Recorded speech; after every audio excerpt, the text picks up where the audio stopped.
When we show up to a scene and a crowd gathers, CPD is going to step out there.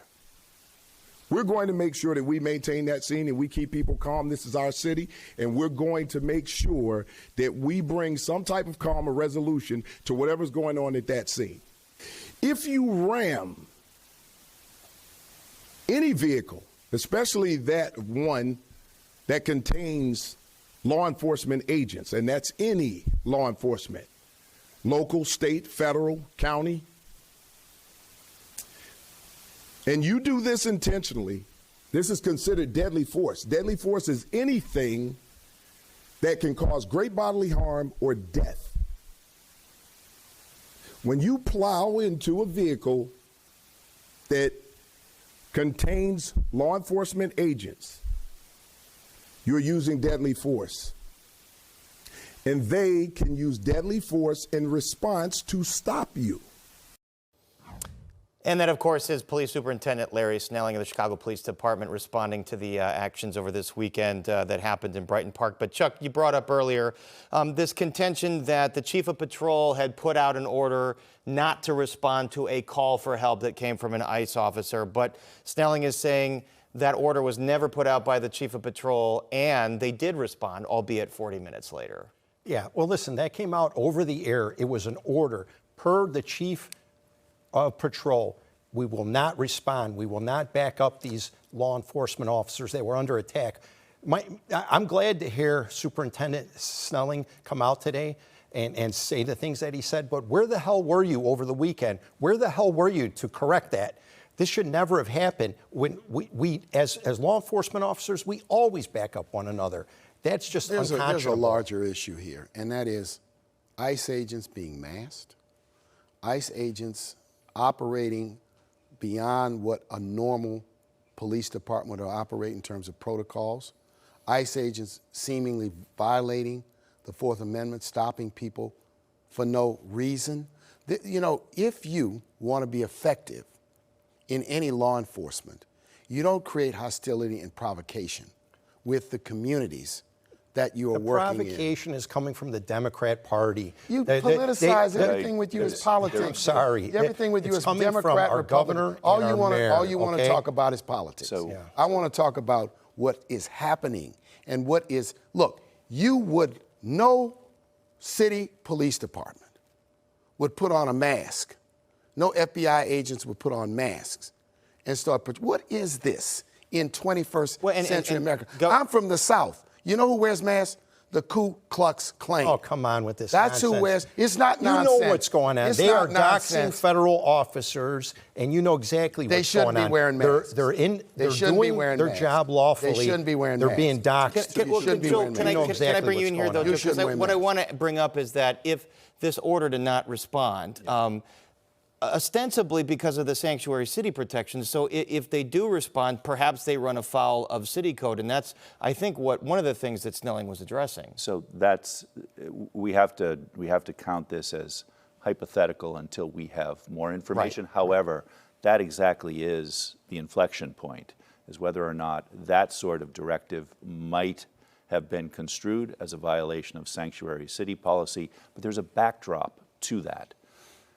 We're less likely to be in that situation if federal authorities and local authorities actually were in full communication and coordination with each other with respect to the field activities that the federal authorities were undertaking. And that seems to be something of a surprise in almost all situations right now. How can that happen when they're determined to undermine federal law enforcement and resist? I can tell you what typically happens, because, you know, we had in the 90s cooperative relationship between local law enforcement, ATF, FBI, with respect to the pursuit of gangs and gun violence.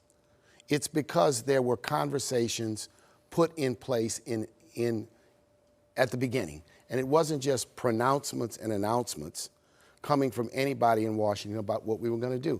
It was a coordinated effort, and there is a way for local and federal law enforcement to work together. But if they don't sit down, if they don't talk, if there's no spirit of cooperation, you're going to have what you have today, which is chaos and confusion and the possibility that law enforcement will get hurt, people will get hurt, and the entire mission will be undermined.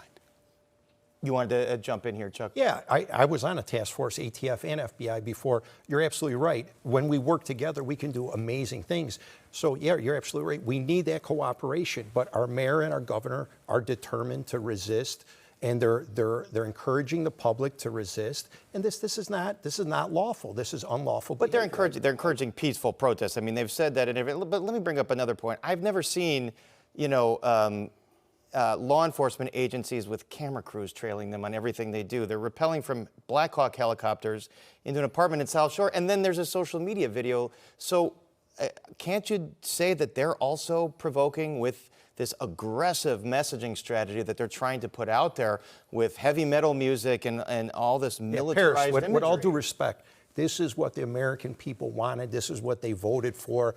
And you know what? Poll after poll they shows want to see Chicago Tren de residents don't want that. Aragua. They don't They want want- to see these they don't cartels and want these gang members federal troops. and these criminal illegal aliens deported from our country. This is and more- that's happening. this is some more and talk. that's happening. They want to is see some more- criminal. see They that. want to see criminal undocumented, but that Yes. is not happening. No, The that is what's majority, happening. according to their own data from the Department of Homeland Security, the majority do not have. What we're criminal getting is a convictions. heavy- If you look They're at in Millennium every Park. day they're putting out who is being arrested in this operation. Bovino in Millennium And Park is it's- saying it's he is basing murderers, it on it's looks. rapists. That is not- Why is the mayor of Chicago and Governor Pritzker? You have why to are they- admit. You why have are to they admit trying- tactical errors. You here. obviously So don't like you have them. to You admit obviously tactical don't like the errors. mayor and the Right. Well, governor. Couple because Everything they're, is a why mayor are and the they governor. running You interference don't for like criminals? him. Why are they running interference Some for more criminals? right-wing talking points. No, everybody's a criminal, criminal. illegal aliens. And guess what? Everybody's a criminal in your books. They are in the Everybody black is a community, criminal. and they've been moved into the black everybody's a community. criminal. They're taking money and resources Yeah, and okay, jobs okay, yeah, from yeah. American citizens. All right, some more talking points. Joe, let's get you in here. So back to the law.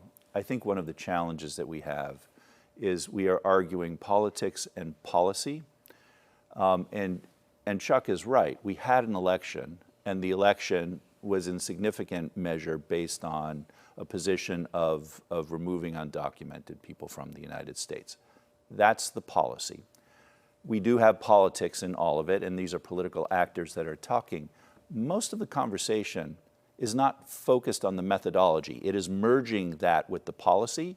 And in all of this, it's the responsibility, first, of the federal government to conduct themselves within the bounds of the Constitution. And we can argue about who's to blame in the first instance, but professionalism of law enforcement is, regardless of that, you stay within your professional lane. On the other side of this, and Chuck has noted that in essence there's encouragement from the governor and the mayor, I would actually separate the two of those.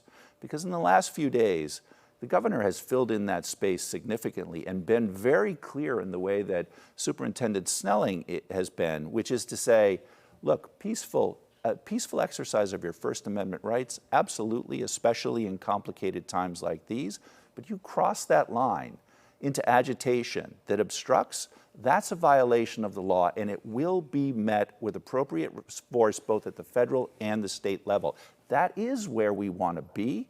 Right now, we need to all step back and settle in just a bit and get that cooperation going. And that, I think, is one And of that's the the complicated larger things. problem, because it's a problem we have in America today. And I think the tone that's been set from the top has not been one of dialogue, conversation, and cooperation. Look, I've worked with multiple presidents, Republicans and Democrats. This is so different in terms of the way this has been undertaken without any real effort to cooperate with state and local governments. Guys, I do appreciate the effort here for cooperative dialogue. Thank you guys for, but that's most of the show. We have a short break to get to, and we'll be right back after this.